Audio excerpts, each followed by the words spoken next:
Eh nga sabi ko, pagdating ng exam, zero kayo. Di ba? Kung sa school mo tayo, elementary, college o high school, ang kaibigan, pagdating ng exam, zero ka. Bakit? Wala kang alam ng talata eh. Ngayon, kaya gagawin kaya natin ito dito mo. Para, exam tayo. Ito. Gagawin ko kaya ito dito para mag-aaral kayo. Para effort talaga kayo, no?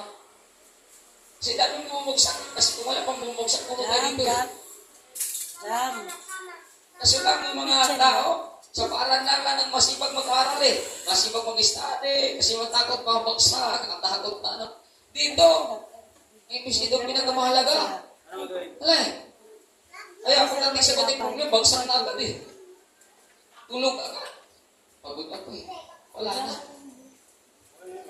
Kaibigan, kung mayroon man tayong higit na bigyan na importansya ng ating buhay, may higit man tayong mahalin sa ating buhay, walang iba kundi salita ng Diyos na itinuturo sa atin. Dahil higit na pagpapala yan, pagdating ng tagdag pa ng magpapakilala ang Diyos sa siyang kapangyarihan sa buhay mo, ay pinahal mo ang kanyang salita na itinuturo sa iyo. Diba? Napakahalaga ito. Yung iba kasi binaliwala lang nila eh. Yung iba kasi hindi nila binigyan ng importansya. Yung iba kasi parang okay lang sila, kotas iba, bakit di pagkatapos wala na. Ay hindi nila lang na kanilang napapakinggan kung ginagawa nila doon sila pagpapalay ng ating Panginoon. Tingnan natin yung ating napapakinggan kung hindi natin gagawin. Pag inatake ka ng kahinaan, inatake ka ng temptation, ang bilis mo bumibigay. Bakit? Yung napapakinggan natin, hindi natin ginagawa. Kaya bagsak natin, Kristyano. O pag kumustin ka, ano nangyari sa'yo? Ito, ang dami ng ano. Bakit? Bumagsak tayo eh. Alam mo, hindi naman tayo talaga manghina kung talagang ginagawa natin, kung ano salita na ating napapakinggan. Pero pag hindi natin gagawin, kaibigan, bagsak talaga tayo eh. Kasi ating kaaway sa mundong ito, hindi tawag kundi espiritu ng katiliman. Na minsan pumapasok sa puso mong isipan, di ba? Ang ganda ng plano mo ngayon. Magsisimba ako. Bukas magsisimba ako. Ako, pag-isip mo ng umaga, tinitira ka na ng kaaway. Amen. Tinitira ka na ng kapaguran. Tinitira ka ng pag-alinlangan. Tinitira ka na ng kawalan. Ay, wala na. Di ba? Nabago na twist yung kaisipan mo. Eh, bakit ang kahapon na ng plano ko? Pero bakit ngayon nabago?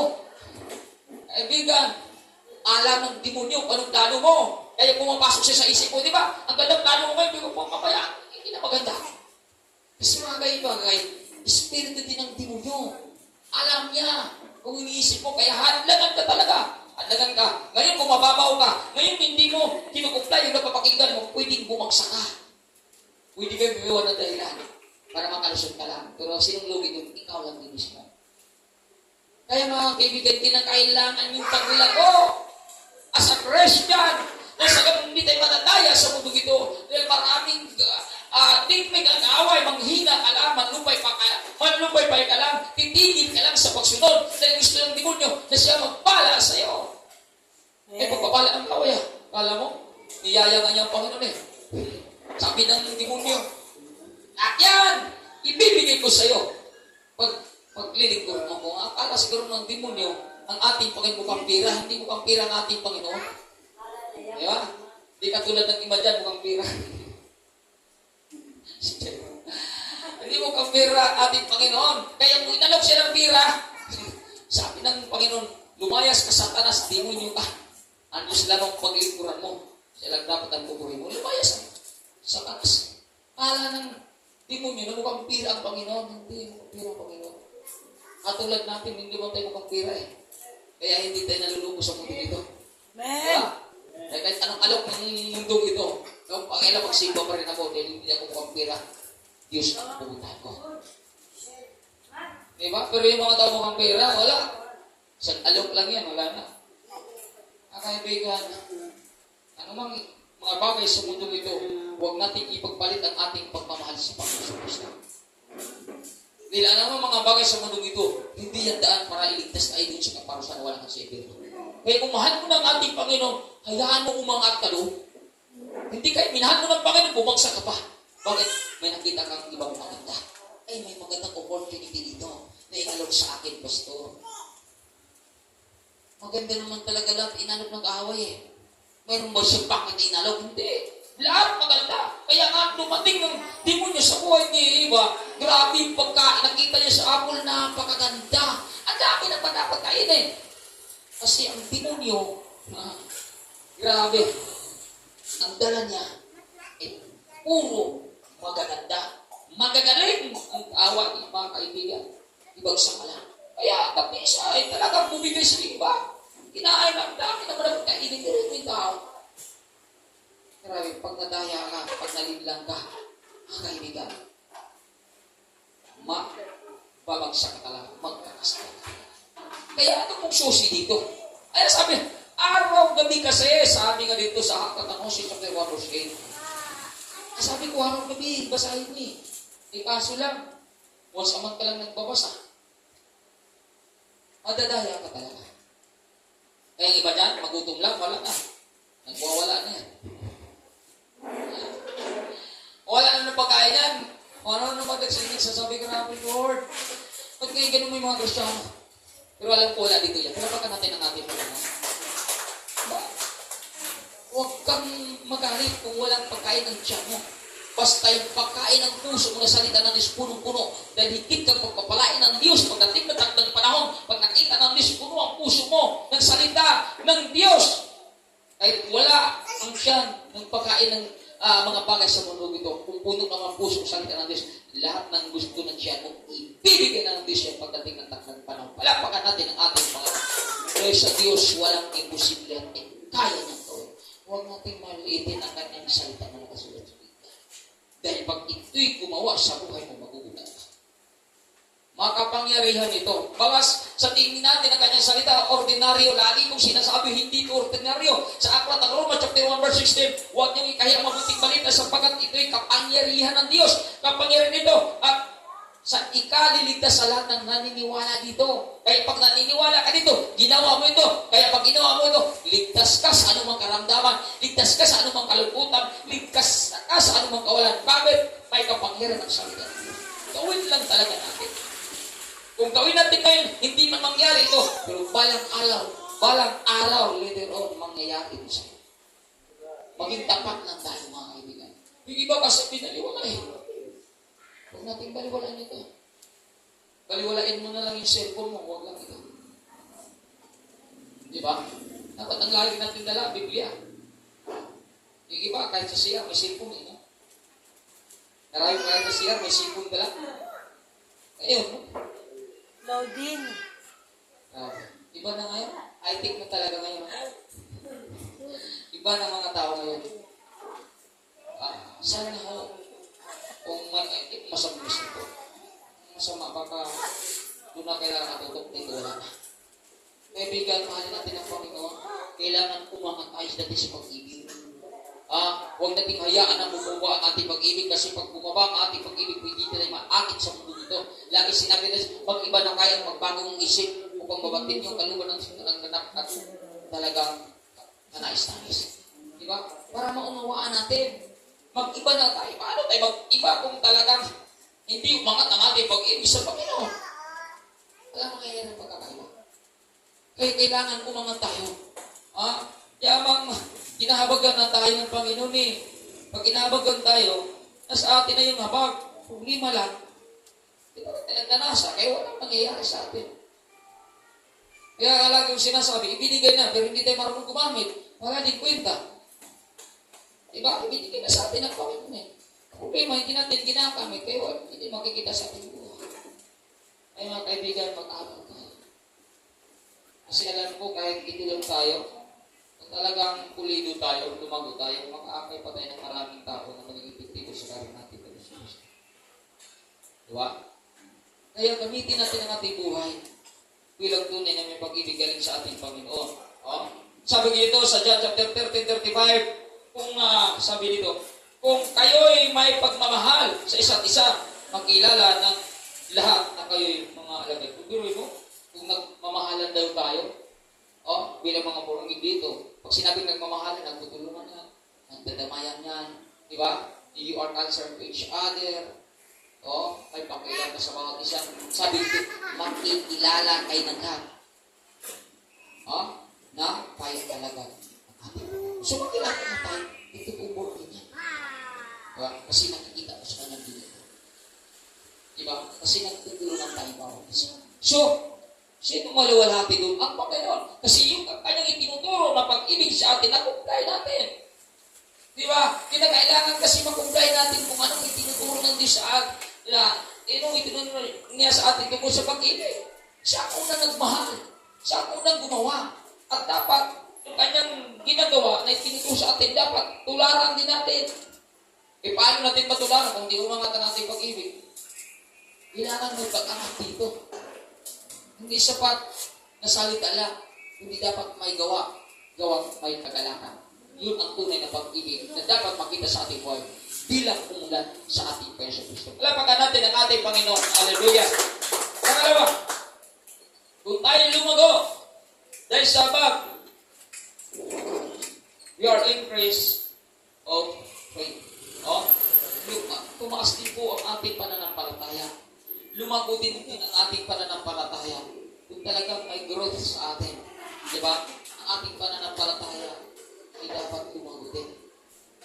Kasi pag lumago ang ating pananampalataya, grabe ang sipag natin sa kalan ng ating. Diba? Napakasipag natin, hindi tayo tamad kasi doon sa pananampalataya na mayroon tayo. Kaya pag umangat din yung ginagawa mo. Ang dami mong ginagawa at hindi ka napapagod. Dahil umangat yung pananampalataya. Dahil umangat yung pananampalataya mo, bawat ginagawa mo, alam mo may gagawin din ng Diyos doon. Bawat effort mo, alam mo may gagawin din ng Panginoon na effort. Bawat ginawa mo maganda, alam mo may gagawin din ng Diyos sa maganda. Kaya ang dami mong ginagawa. Ang dami mong ginagawa. Napakasipag mo. Dahil umangat na yung pananampalataya mo. Diba? Kaya maraming tao natutuwa sa'yo. Dahil ang gandang nakikita nila sa'yo, nakakahawa ka. Siya yung pag-angat ng pananampalataya. May kagalakan ka, kahit marami ka ng ginagawa, hindi ka napapagod, hindi ka nabuburin, hindi ka nalulungkot, excited ka lagi. Dahil umangat ang pananampalataya mo sa ating Panginoon. No, may pagkakaiba sa umangat ang pananampalataya ay sa wala. Yung umangat ng pananampalataya, napakasipag yan. Lahat ng activities ng God's kingdom ay nandyan ka. Bakit? Umangat ng pananampalataya mo. Naniniwala ako, pag dumalo ako ng ganito, ay may pagpapala na aking ani pagdating at tagdag parang. Naniniwala po ako, pag nagbabasa ako ng Biblia, lalong lumako ang espiritual na buhay. Naniniwala po ako, pag ako'y nananalangin, lagi akong pakinggan ng ating Panginoon at hindi ako babagsak muli sa kasalanan. Naniniwala po ako, pag ako po ay tumutulong sa aking kapwa, mayroong ibabalik ang Panginoon. Kaya ang dami mong gagawin. Bakit umangat ang pananampalataya mo sa Panginoon? Yun ang ganda, yun ang advantage dun sa mga Kristiyano na umangat na humong pananampalataya. Napakasipag natin at nakakahawa sa mga tao na napalig sa ating buhay. Kaya palakpakan ka talaga ng mga tao. Diba? Kahit napakahirap ginawa mo. Dahil umangat ng pananampalataya mo. Yun ang kagandahan pag umangat ng ating pananampalataya. Kahit ikaw nag-isa, surprising, gagawin mo, umangat ang pananampalataya mo. Kahit lang ikaw ang isa humayo, Bible study, gagawin mo. Bakit? Umangat na yung pananampalataya mo sa Panginoon. Iba ng pagkaganda kung may pag-angat tayo. Pero kung hindi umangat, wala, nagbibindi ko pa rin sa iyo. Tawag ka pa rin ng iba. Wala ka pa rin paggawa ng pag-isa. Kaya lang mga importante yung mga ko. Kaya sabi yung taga-kapita, Thessalonica chapter 1 verse 3, sabi dito, mga kapatid, tama lamang na kami laging magpasalamat sa Diyos. Pero mo, ano sinabi dito? Ni Pablo, pasalamat lang sa Diyos sapagkat, bakit? Patuloy na lumalago ang inyong pananampalataya kay Kristo. At laging, at lalong magiging maalam ang inyong pagmamahalan sa Kristo. So, nagpasalamat dito. Sinasabi ko Pablo sa mga taga Thessalonica, patuloy lumago. Ibig sabihin, laging ginagawa nila kung ano po ang itinuturo ni Apostol Pablo sa kanila. Patuloy lumago. Ibig sabihin, nagsipag ang mga taong ito dahil naniniwala sila ano ang itinuturo ni Apostol Pablo sa kanila. Ginagawa nila kung anong itinuturo ni Apostol Pablo. Kaya tuto si Apostol Pablo dito. Dahil patuloy lumago. Bakit patuloy ito lumago? Dahil sumusunod ang mga mananampalataya. Kaya nakita sa kanila ang salita na itinuturo ng Apostol Pablo. Kaya sa ating buhay, marami tayong ini-implement dito. At yan ang dapat gawin natin para patuloy lumago ang ating buhay. Diba? Lumalago. Maraming matutuwa sa atin. Pero kung pag magpumatay lahat dito, ayun ang paglago na tunay at totoo. At sino natutuwa dyan? Walang iba kundi ating Panginoon. Diba? Yun yung pag-angat sa pananampalataya. May paglago. Mayroon tayong ginagawa na nakakatuwa sa ating kapwa. Lumago ang pananampalataya. Masipag ka dito. Walang tamad dito pag lumalago ang pananampalataya. Kasi sabi ko nga, pag pananampalataya nagaling sa Diyos, meron kasi yan kapangyarihan. Hindi napapagod yan. Kasi sabi nga sa Akla ng Isaiah, chapter 40 verse 31, na pag tayo ay may pananampalataya ay katulad din ng agila. Natatakbo, hindi nanghihina, lilipad na liwan, hindi nagbabago. Isipan dahil sa pananampalataya natin sa Panginoon. Umundan na ang ating pananampalataya. Kaya iba mayroon ka ba kilala grabe mga tao. Lagi siya rin ang ating walang pagod. Bakit? Dahil umangat na kanilang pananampalataya. Iba kasi yung pagtangat. Kasi pag umangat yung pananampalataya mo, ang puso mo, lagi gawin kung anong itinuturo ng Diyos sa buhay mo. Kasi doon ka nag-after doon sa gagawin ng Panginoon sa ginagawa mo. Kaya nga, grabe ang ating ginagawa. Walang kapaguran. Dahil naniniwala tayo na bawat gawa natin sa salita ng Diyos, may gagawin siya sa ating pagpapala. Hindi pa nga, hindi mabukas, pero bahalang araw. Magpakilala ang Diyos sa siya'y pagpapala. Bakit? Ginagawa natin ang kanyang salita. Bakit ginagawa? Lumalago ang ating pananampalataya sa Panginoon. Palapakan natin ang ating Panginoon. Ay, napaka-importante yung paglago. Kung lumago yung ating pag-ibig, yung pananampalataya, hindi dapat lumago. Umangat din dapat ang ating pananampalataya upang hindi malipbihay yung mga pagpapala na gusto natin sa ating buhay. Diba? May gusto tayo sa buhay ng pagpapala, iba ang pananampalataya, iba yung pag-ibig, mayroon kasing kanya-kanya ng mga pagpapala na ibibigay sa atin ng Diyos.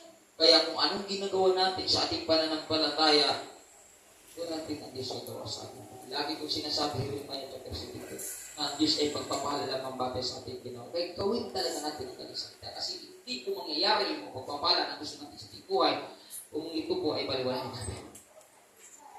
Wala mangyayari. Kasi alam natin mga bilang mga Kristiyano na araw-araw natin pamumuhay, nakita tayo ng Diyos.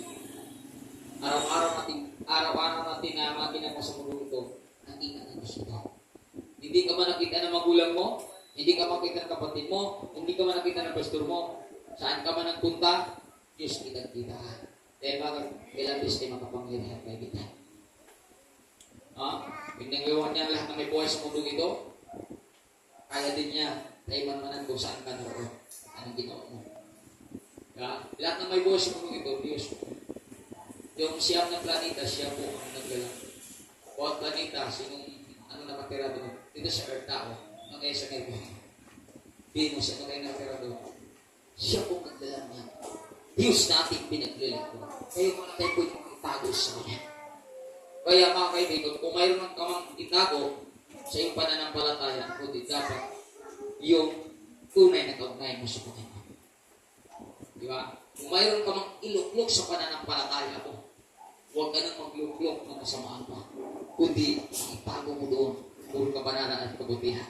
Dahil kung yan ang itatago mo, lalabas din yan. Pag lumalabas yan, magugulat ka, dahil pagpapalain ka ng ating Panginoon.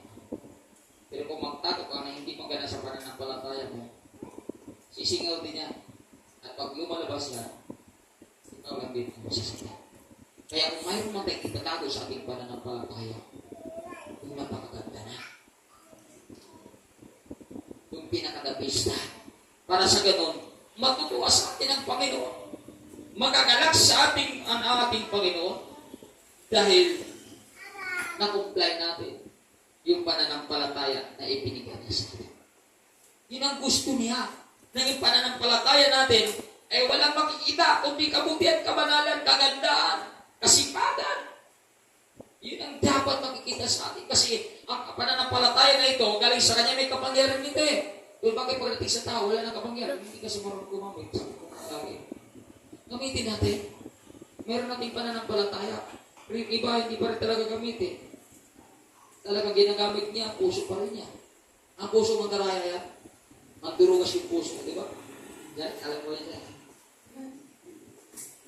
Sa aklat ng ribay, magdugas yung puso. Di ba? Ang gamitan mong isip, huwag puso kaibigan.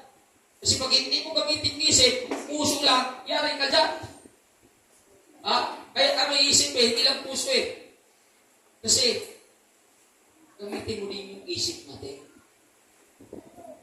Huwag puso kasi pag puso ang gamitin, mayroon nga dito eh, kapag puso ginamit, nawala tuloy. Eh, puso ginamit niya. Sige, puso ginamit mo, kaya maaga pa lang, wala na, may nini pa, pero nanay na. Ayaw mong kinig. Puso ginamit eh. Saan na yan? Saan ka na pag inungkadag ka na, mayroon ka na. Kaibigan ng pakanlin nila. Pero pag unahan yung puso mo, magpadaya ka dyan, hindi mo gamitin ng isip mo, ay, wala ka talaga dyan. Ayun na yan, talaga. Kaya nga, pinag-iwan-iwan na lang siya. Uwi na uwi siya. Wala, napalitaan ko, wala nang mamayari sa puso niya. Bakit? Inuungal yung puso. Kaya, wala, nadulog, winasag, kaya wala nang kapulot. Ano nangyari? Iniwan sila.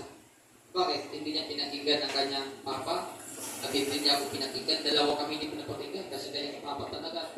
Nagmakawasan, Pastor, tulungan mo ako, kahit ako. Hindi na ako pinakinggan. Kasi pinagpirin namin. Pumunta ko sa bahay nila. Talagang pinili talaga. Wala talaga. Yung puso talaga sinunod niya. Wala na yung mga. Nga, dahil pinili niya yung puso niya, bubugin ko siya ng tutang. Nupog siya. Ayun, ulit na naman. Yan na naman. Iniwan. Wala talaga ngayon. Hindi siya nila. Puso ginamit. Ayaw pakinggan yung spiritual. Father. May chika father. Ayaw. Sinunod yung puso ngayon. Yari siya. Sino sisihin niya? Wala siya masisisi sa sarili niya. Nasa huli yung pagsisisi. Gamitin natin ang ating isip. Huwag puso. Masisira. Talaga buhay.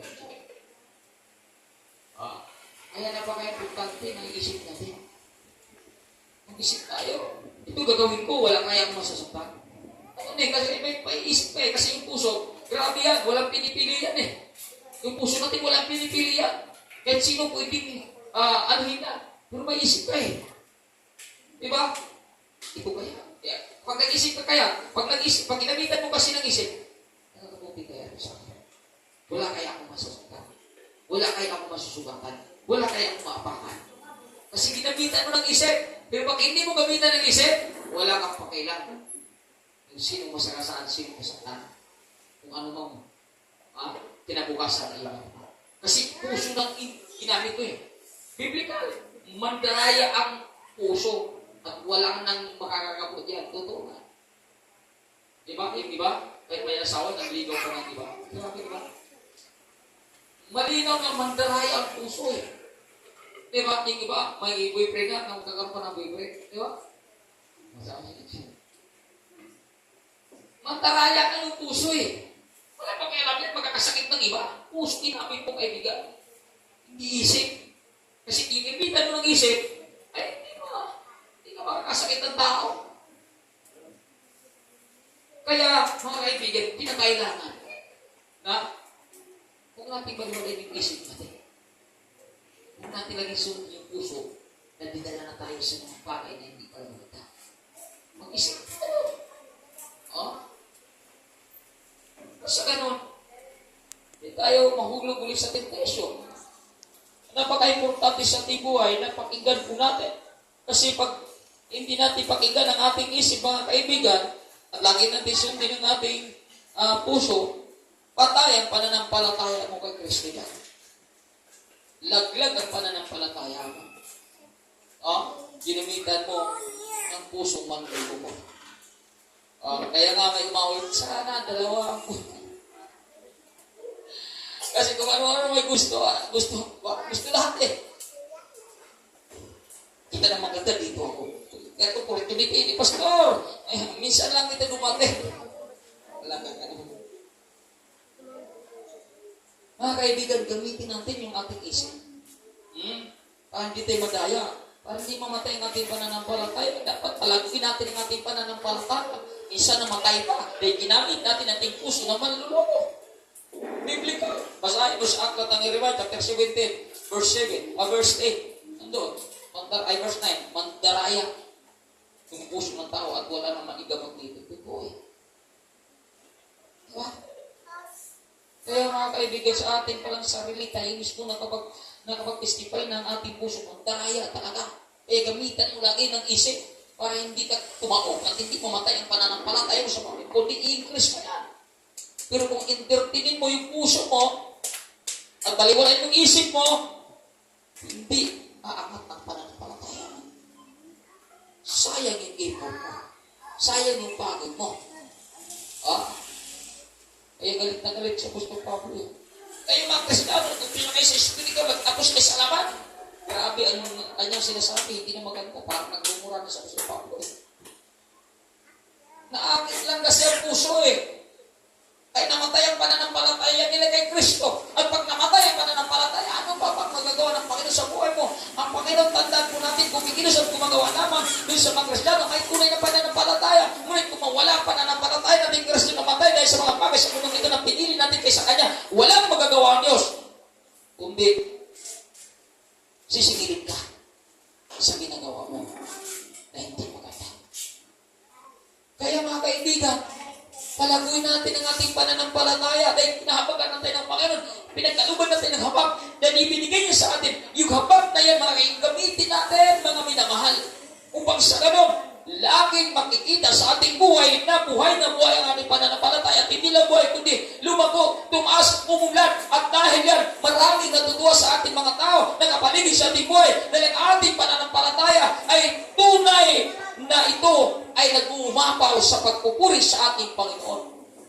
Dahil umangat ang ating pananampalataya. Pero pag hindi umangat, kita na gano'n. Kaya sa ating buhay, magnasa tayo, Lord. Kaya nga, ang kanya mga apostol sa Aklat ng Luke, sabi niya, dagdagan pa yung Panginoon ang aking pananampalataya. Apostol na yan.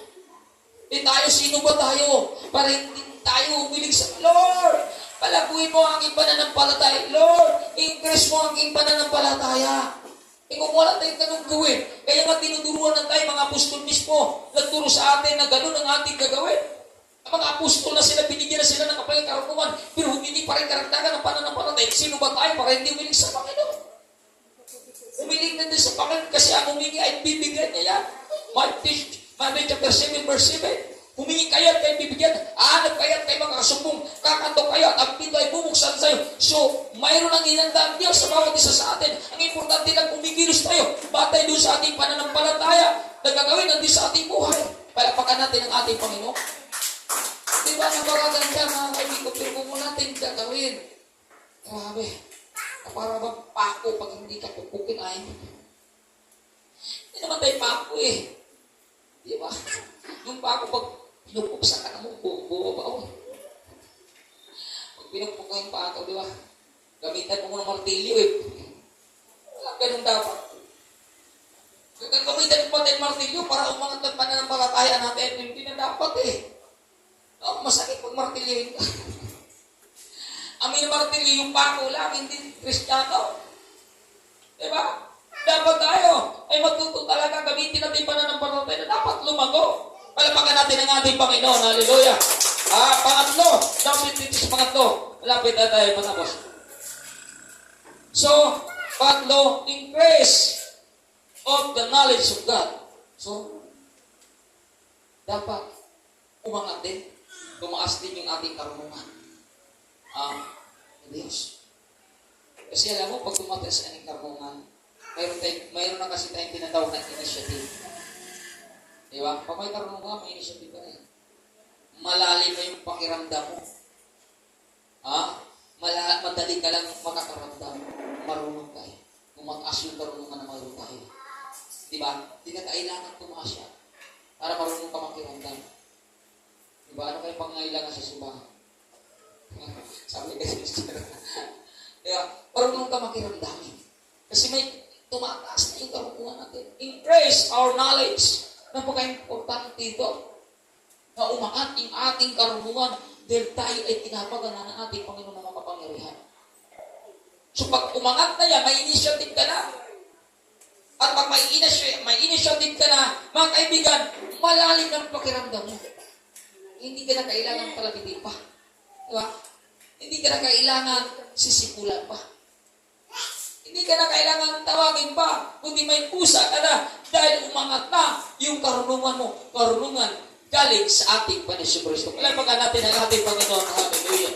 Kaya nga sabi ito sa aklat na Apolos at sa kayo'y makakamuhay na kayo ng karapat-dapat at kalugod sa Panginoon. Yung mga umangat na karunungan, makapamuhay na kalugod at karapat-dapat at kalugod sa Panginoon. Dahil yung mga tao ay buhay na may karunungan, yung mga tao na tuwa-tuwa. Dahil tuwa-tuwa ang Panginoon, siyempre makapamuhay ka talaga na kalugod sa Panginoon. Kaya ang Diyos na ang gagawa sa buhay mo para matutuwa siya dahil may ginagawa ka ng kabutihan sa ating Panginoon. Diba yun ang kagandahan mga kaibigan na napaka-importante na makita talaga sa ating buhay na umangat na huli yung ating karunungan na sa ganoon ay makapabuhay tayo ng kalugod-lugod dahil diyan talaga natutuwa ang Panginoon niya. Pero pag may karunungan ka na, hindi ka na kailangan kalabitin pa. Diba? Hindi ka na kailangan pagsabihan pa. Hindi ka na kailangan na literal pa talaga sa iyo. Kailangan pa talaga na one-to-one pa tayo. Tawagin ko pa rin sa opisina. Tawagin ko pa rin sa library. Ito gawin mo ha, grabe naman na. Ito, para bang ABCD. Turuan ka pa ng gano'n. Wala na. Dapat umangat na yung karunungan mo, marunong ka na eh. Di ba? Hindi ka na sakit sa ulo, kundi pagpapala ka na. Hindi na dapat. Tayo ay nagbibigay ng kalungkutan, kundi nagbibigay ng kagalakan dahil umangat na po yung ating karunungan. Di ba? Alam naman natin sa mga Kristiyano talaga na hindi pa umangat yung karunungan, grabe. Mga kaibigan, sakit sa mata talaga yan. Diba? Pero pag umangat ka na, hindi ka na sakit sa mata, kasi nakakatulog ka na eh. Sa pagulad, paglago, paglalawak, sa area ng ating Panginoon, dahil mayroon ka ng initiative, mayroon ka ng pakialam, mayroon ka ng pakiramdam, mayroon ka ng gagawin na matutuwa sa iyo ang Panginoon. Dahil mayroon ka ng karunungan na galing sa ating Panginoon. Umangat ito kaibigan. O kasi, makita ka natin sa Revelation chapter 3 verse 20 na ang taong ito may karunungan ay namumuhay sa kalinisan. Diba? Maibigin sa kapayapaan. Siya ay mahabagin. O siguro no? Mahabagin. Pag umangat ang iyong talagang karunungan, yung mahabagin, wow! Nakikita sa iyo yan. Pag sinabing mahabagin, maawain ka, matulungin ka, may pakialam ka, gumagawa ka. Nagkusa. Bakit? Dahil mahabagin nga. Ito yung bunga na makikita sa mga tao may karunungan galing sa ating Panginoon. Basahin natin sa aklat ng sa chapter 3 verse 15. Nandun po yung karunungan at kinakailangan umangat ito. Pag umangat kasi ito, makikita sa buhay mo. Ito kaibigan. Pag umangat na tayo pagdating sa karunungan, makikita ito sa tingin.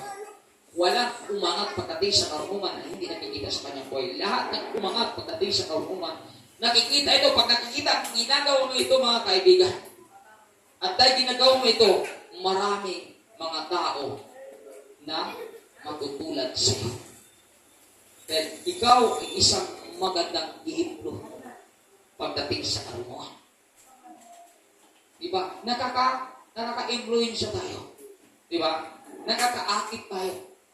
Dahil sa karunungan, nataglay natin mula sa kay Kristo. Dahil umangat na po tayo pagdating. Pagdating sa ating pagkakristyano. Umangat. Kaya huwag natin ayaw na may karunungan ka lang hanggang doon na lang. Dapat may pag-angat dito para sa ganun magagalak natin ang ating Panginoon. Sabi ito, lalawak ang inyong pagkakilala. Biruin mo, pag may karunungan ka, lalawak ang inyong pagkakilala sa Diyos. Ipaglalawak ang ating pagkakilala sa Diyos. Ibig sabihin dito mga kaibigan, pag lumawak ang ating pagkakilala sa Diyos, lalawak din yung ating mga ginagawa sa kanyang tao. Diba? Marami na tayong ginagawa sa kanyang ating. Diba? Sapagkat lalawak ang ating pagkakilala sa Diyos. Kasi mayroon natin. So, umangat lang ang karuman natin, mga kaibigan, yung ating bilang, hindi ito manatiling ganito. Lalo pa tayong tumaas, lalo pa tayong unlad, lalo pa itong mapupuno at aako kapag umangat yung ating karunungan. Dahil alam ko, pag umangat yung karunungan natin, hindi natin kailangan pagsabihan pa, mamayo ka, at hindi natin sabihin, Bible study ka, hindi natin kailangan na preaching ka. Mayroon tayong initiative dito dahil mayroon tayong karunungan na umangat, kaibigan. Kung pag hindi umangat, lagi ka pa rin pagsabihan, para wala pa rin karunungan. Kaibigan, mayroon tayong dapat karunungan na pag-akat. Dapat umangat talaga yung karunungan natin. Kung basta ka matutuwa sa atin ang Panginoon. Yun ang kagandahan mga kaibigan. Kaya dito, growth in grace. Kaya lumago tayo dahil sa habag ng Diyos. Diba? At dahil kinahabagan ng naman tayo. Dahil kinahabagan tayo, dapat makita talaga sa ating buhay yung karunungan ay lumalago. Hindi kayo lagi pa tayo kukukin para umilos at gumawa. Dapat kaibigan, mayroon tayong initiative. Palapakan natin ang ating Panginoon. So, 5 minutes, panghuli. Greater desire for holiness. So, mayroon tayong desire pagdating sa kabanalan. Di ba? Pag lumago na tayo, growth and grace, pag lumago na tayo dahil sa habag, so, at pag nasa atin, dapat magnanasa tayo na sa kabanalan. Pag sinabing nagnanasag sa kabanalan, siyempre, ka na magnasa ng kasalanan. Hindi ko pwede magsama ang kabanalan ng kasalanan. Hindi ko pwede magsama si Satanas at ang ating Panginoon. Dahil magkakaiba sila ng Espiritu. Ang Espiritu ng Panginoon, kabanalan. Ang Espiritu ng Satanas ay kasalanan. Hindi sila magsama. Mag-aaway sila. Kaya nga si Satanas, nag-aaway siya sa langit, ibinagsak sa mundo ito. Kaya nasa si Satanas sa mundo. Saan siya pumapasok sa mga taong wala kay Kristo? Kaya nga nag-away sila sa langit. Diba? Binabagsak ang demonyo dito sa mundo. Ulog ng langit. Sino yun? Si Satanas yun. Nandito sa mundo. Hindi sila magkasundo. Kaya mga kaibigan sa atin, bilang tunay na lumago, pagdating kay Kristo, dahil kinahabagkan na tayo, dapat tayo ay namumuhay sa kabanalan. Dapat nagnanasa tayo, Lord, gusto ko makita sa akin yung salitang kabanalan na katangian mo. Di ba? Lord, gusto ko makita sa aking buhay yung kabanalan na makita sa iyo. Dahil pag nakita sa akin yung kabanalan, totoo na lumago, umangat na ako. Pagdating sa paglilingkod ko sa inyo. Sapagkat nakita sa akin yung salitang kabanalan. Kaya napaka-importante ito. Kabanalan, walang halong kalukuhan. Kabanalan, walang halong kasalanan. Kabanalan, walang halong kasinungalingan. Namumuhay tayo ayon sa kalooban ng ating Panginoon. Yung kabanalan. Dapat yun ang ating lalakaran. Bakit? Umangat na tayo kay Kristo. Di ba napakaganda pag umangat tayo? Takot na tayo magsinungaling. Takot na tayo magdahilan na kahit hindi naman talaga katotohanan. Magsisinungaling yung tayo para dipinsan ang sarili natin. Ay, wala na yan mga kaibigan. Ayun pala mga kaibigan, mayroon natin malaking problema sa ating buhay spiritual. Paano tayo kung yun ang ating ginagawa hanggang ngayon? At araw-araw pa tayo magsimba. Ngunit mayroon tayong pinikusinti na hindi maganda sa ating sarili, wala pa rin mag-itang pagkangat sa ating pagdating sa spiritual o pagdating sa kabanalan. Kaya nga, ano ito? Pero, bakit hindi nahalata sa kanya? Anak ko nakita ka nila. Di ba alam ko nakita na, nakita Kristiyano nito. Pero, makita sa kanya yung totoo. Bakit? May tinatago surrender natin sa Panginoon. Ay, may kanta, I surrender. Kasi pag hindi mo surrender yan, Ikaw lang din lagi masasaktan. Kasi kung anong itinatago mo, ang magre-reflect yan sa pagkatao mo. Kung anong itinatago mo na hindi maganda, makikita yan sa'yo kahit anong tago mo. Mas maganda na magtago ka na maganda. Kasi kahit anong tago mo, ang makikita sa tao ay talagang pagpapala ka pa rin sa kanila. Bakit? Mayroon kang itinatago na maganda. Pero pag pangit ang itatago mo, kahit anong tago mo, makikita pa rin sa pagkatao mo. Ay magulat ka, tinutuligsa ka pa rin. Kahit pa rin pa hindi maganda. Kasi may tinatago na hindi maganda. Lalabas at lalabas yan mga kaibigan. Walang itinatago na hindi nabubunyag. Walang itinatago na walang bubunyag, walang lihim na hindi na nalagtan. Lahat yan mga kaibigan. Lalabas at lalabas yan. Kaya magtago natin ng kabanalan.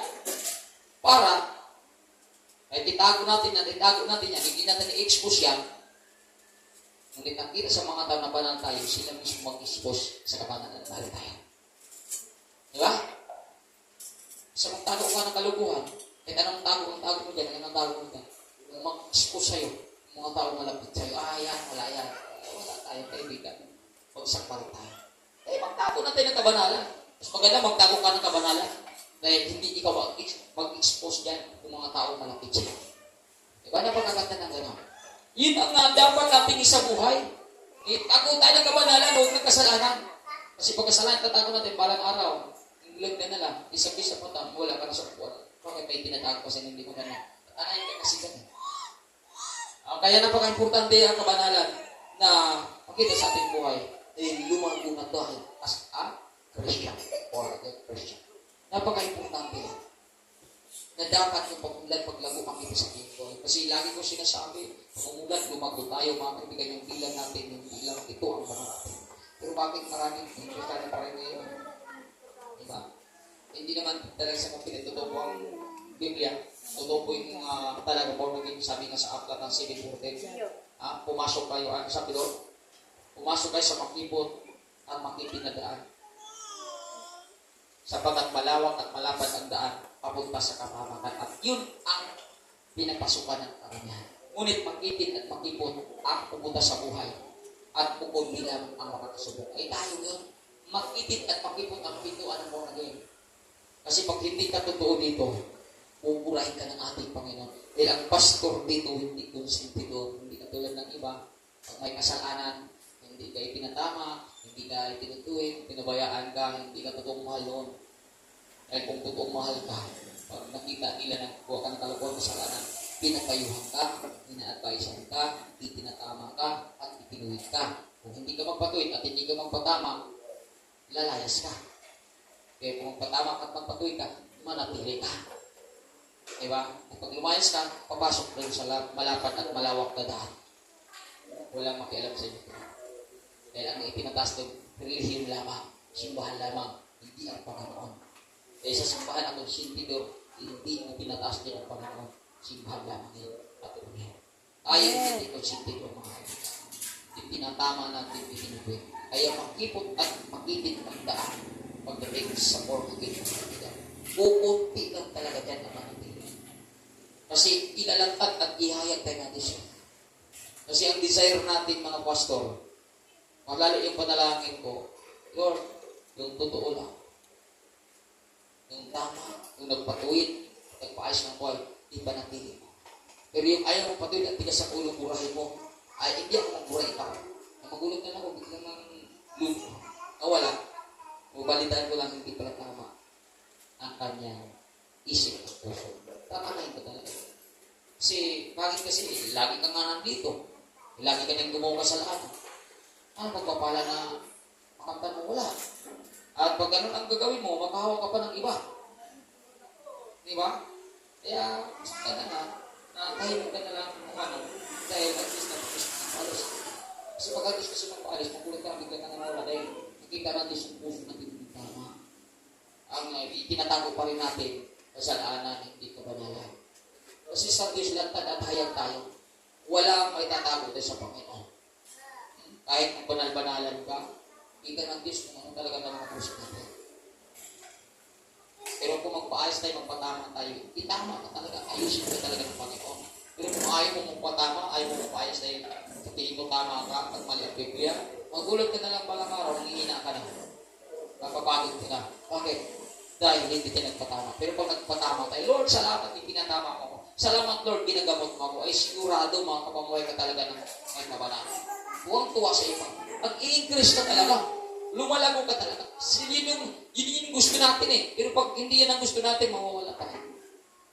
Kaya mga kaibigan, sa simbahan na ito, inaayos ang ating relasyon ng Kristo. Relasyon ang kailangan natin. Kasi kung may relasyon tayo, takot tayo. Magtago natin sa kanya. Dali lang kasi magtago ng kasalanan, di ba? Kasi wala nang mamamayan. Paglabas mo dito, kung anong ginawa mo sa gusto. Alay mo sa trabaho mo sa school kung anong ginawa mo dito. Pero dito, pinagpakan ka talaga.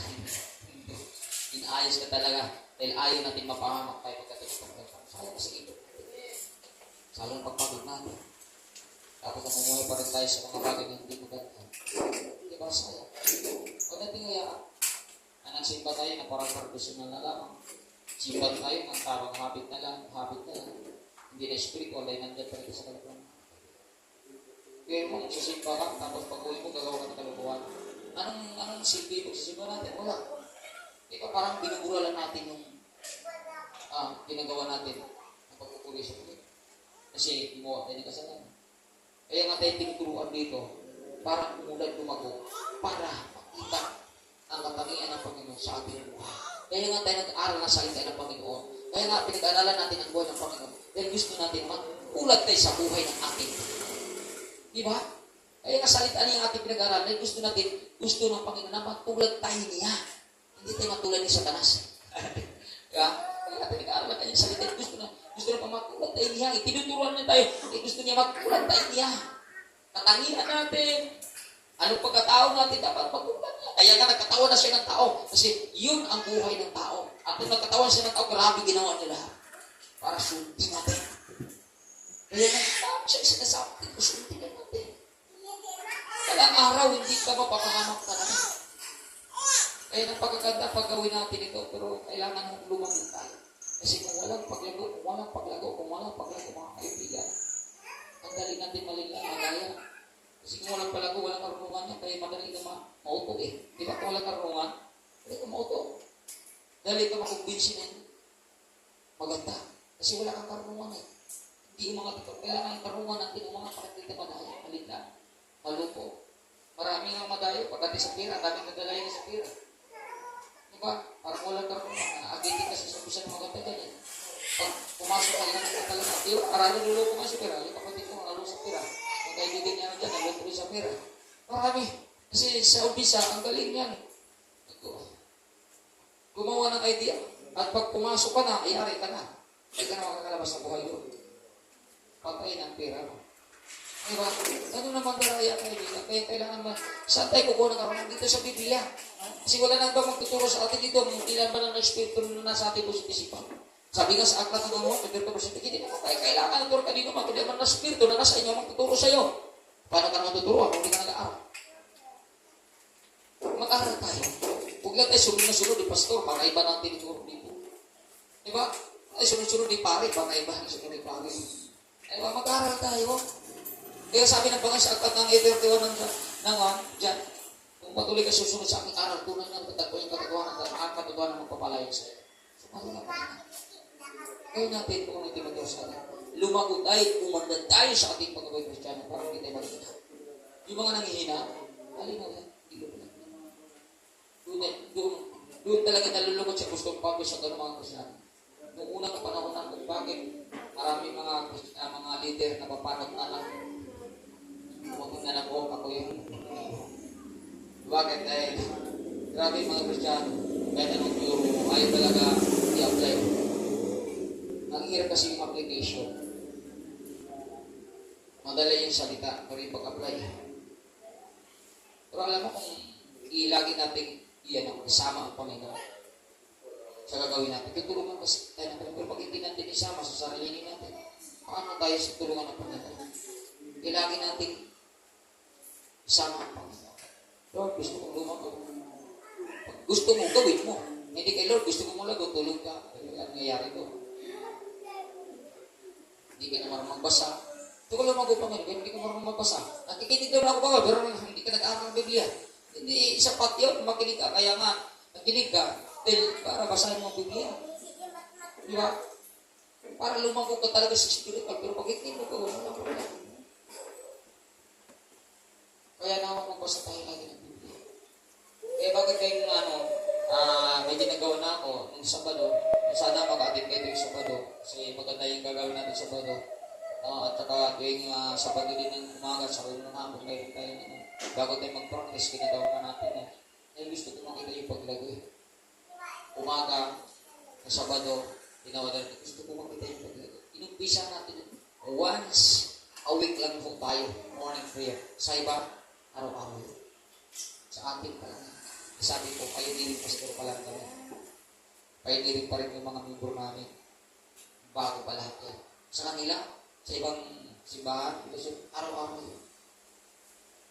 Hindi sila nagsasawa, bakit? Lumalago mo sila. Nagalakan nila, nagawin nila yun. Kasi lumalago sila sa ating Panginoon. Mayroon silang matibay, matatag na relasyon. Pag ikaw, Pastor Rabi, matatag at matibay relasyon sa iyong asawa. Diba, susundin mo? Yan. Ano din sa Panginoon? Pag matibay, matatag na relasyon sa Panginoon, sunod pa yan.